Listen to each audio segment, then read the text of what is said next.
The year is 3019 of the Third Age. The shadow of Mordor grows ever deeper, casting its malevolence across the lands. Frodo Baggins, the reluctant ring-bearer, lies motionless within the tower of Cirith Ungol, his life cruelly ended.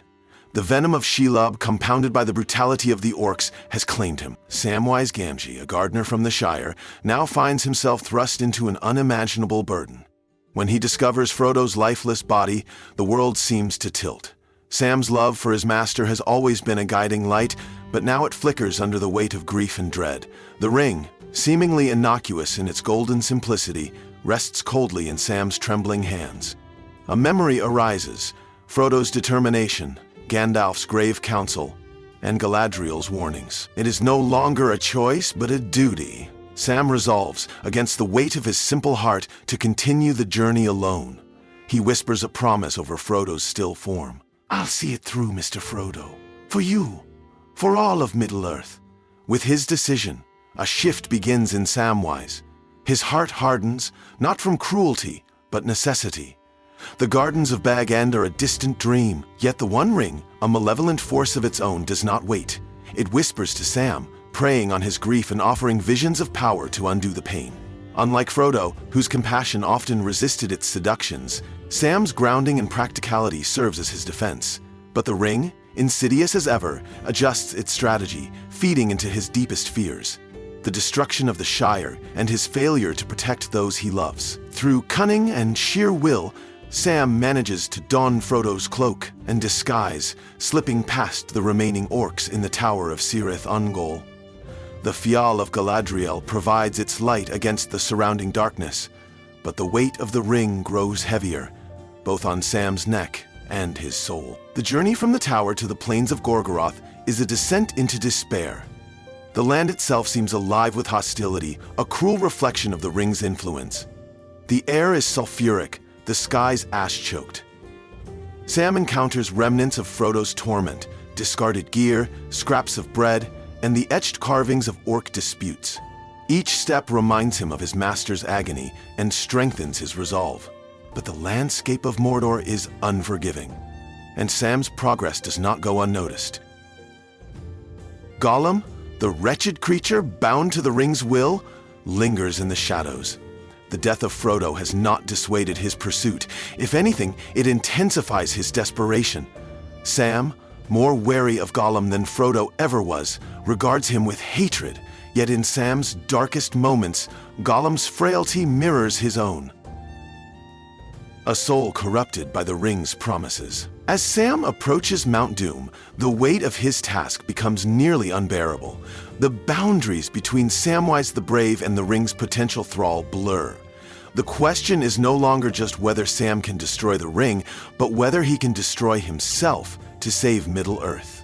The journey to Mount Doom is grueling beyond words. The very ground of Mordor seems to conspire against Samwise Gamgee, each step heavier than the last. As the ring tightens its grip on his spirit, its whispers grow more urgent, almost playful in their malice.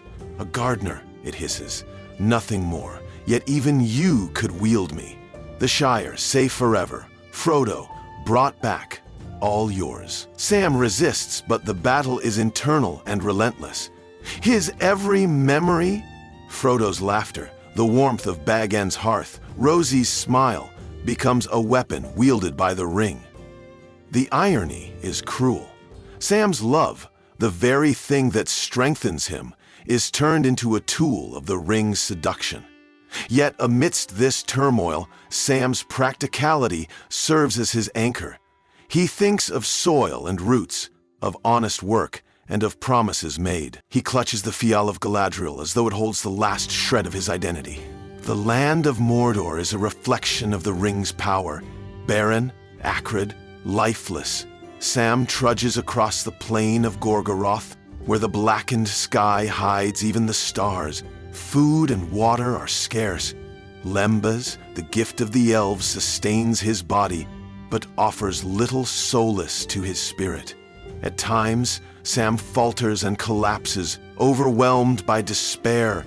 But each time he rises, he remembers his vow. For Mr. Frodo, for the Shire. The presence of Gollum is a haunting shadow, always just out of reach but never far. Sam senses the wretched creature's obsession with the ring. At night, he hears Gollum's muttered curses and laments. Once, they lock eyes across a chasm of rock, and Sam feels an odd kinship, a fleeting moment of pity. This is what the ring does, he thinks. This is what I could become. But Sam's pity is fleeting. Gollum is a danger, and Sam knows it. The final ascent to Mount Doom is agonizing. As Sam approaches the great volcano, its heat scorches his skin and saps his strength. His breathing becomes labored, and his vision swims with exhaustion. The ring, sensing its impending doom, lashes out with its full might. Images of power and glory dance before Sam's eyes, himself crowned in splendor, a savior of Middle-earth. He imagines the Shire transformed, protected forever by his hand. He sees Frodo alive again, free of suffering. The ring weaves its most cunning tapestry, pulling at Sam's deepest desires. But Sam, though tempted, clings to his humility. "I'm just a gardener," he whispers, "and that's all I'll ever be." Yet, even as he says this, his grip on the ring tightens. The internal battle becomes a tempest. Every step toward the Samath now, the cracks of doom, feels like stepping closer to his own destruction. Unbeknownst to Sam, Gollum has not given up. He waits for the right moment, his mind consumed by the lust for the ring.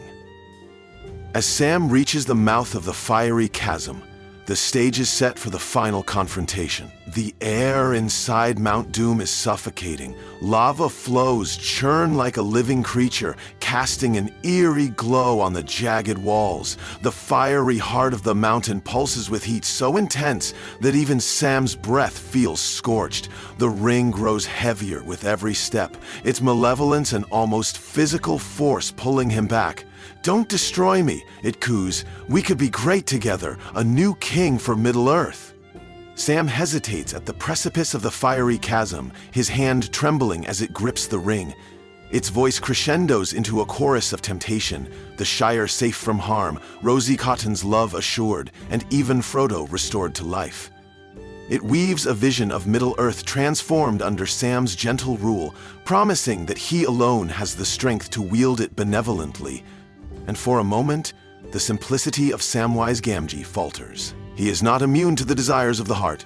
As Sam stands on the edge, his internal struggle becomes external. Gollum emerges from the shadows, his emaciated form a grotesque contrast to Sam's sturdy build. His eyes, wide with desperation and madness, fixate on the ring. "The precious!" he hisses, crawling towards Sam with a frightening speed. Sam turns, fury flaring in his chest. "You'll not take it, Gollum!" he roars. He draws Sting, the blade that once belonged to Frodo. But even as he raises the weapon, he feels the ring tugging at him, urging violence. "Kill him," it whispers. "He is a thief, a pest. End him and be done with it." Yet something deep within Sam resists. A fragment of Frodo's wisdom, perhaps. Or the lingering grace of Galadriel's Fial. "No," he mutters, lowering the sword. "I won't become like you." But Gollum is relentless. He lunges at Sam, clawing and biting with the ferocity of a cornered animal. The two tumble to the ground, wrestling for the ring. Gollum's fingers are like iron, prying at the chain around Sam's neck. Sam fights back with all the strength he can muster, but he is weary from his journey. The ring, sensing an opportunity, stokes the chaos. For a moment, it seems Gollum might succeed. Then, with a surge of determination, Sam uses his weight to throw Gollum off balance. The creature stumbles and falls perilously close to the chasm's edge. Sam rises, gripping the chain that holds the ring, and looks down at Gollum. "Go, Gollum," he says, his voice steady but filled with sorrow. "Leave me. This is your last chance." But Gollum does not heed the warning. He scrambles forward once more, his emaciated frame driven by a singular, insatiable purpose. As he leaps for the ring, Sam sidesteps, and Gollum's momentum carries him over the edge. His scream echoes through the chamber, a sound of equal parts triumph and despair as he clutches the ring in his hands one final time. The ring, Gollum, and the fate of the Dark Lord fall into the molten depths of Mount Doom. As the ring sinks into the molten core of Mount Doom, an ear-splitting roar shakes the mountain. The fiery chasm glows brighter, and the very air seems to tremble. The ring's destruction unleashes a surge of power, a final cry from its malevolent spirit. Sam stumbles back, shielding his face as the heat intensifies. The ring's whispers cease abruptly, leaving a silence so profound it feels as though the world itself has paused to exhale. Outside, the dark tower of Barad-dûr begins to crumble. Sauron's dominion, bound to the fate of the One Ring, collapses under the weight of its unmaking. The eye atop the tower flares one last time before shattering into fragments of light, scattering like dying stars across the horizon. The hosts of Mordor, orcs, trolls, and fell beasts are thrown into chaos. Leaderless and terrified, they scatter or perish as the land beneath their feet convulses. Sam collapses to his knees, gasping for air. Though the ring is gone, its burden has left a mark on him, etched deep into his spirit. The heat of the chamber grows unbearable, and the mountain begins to erupt violently. Lava spills and rocks fall as the great volcano releases its fury. Sam's thoughts turn to Frodo. "It's done, Mr. Frodo," he whispers, tears streaming down his face. "I only wish you could see it. The way out seems impossible." Sam struggles against the collapsing terrain, his strength nearly spent, yet even in his despair, he finds a strange peace.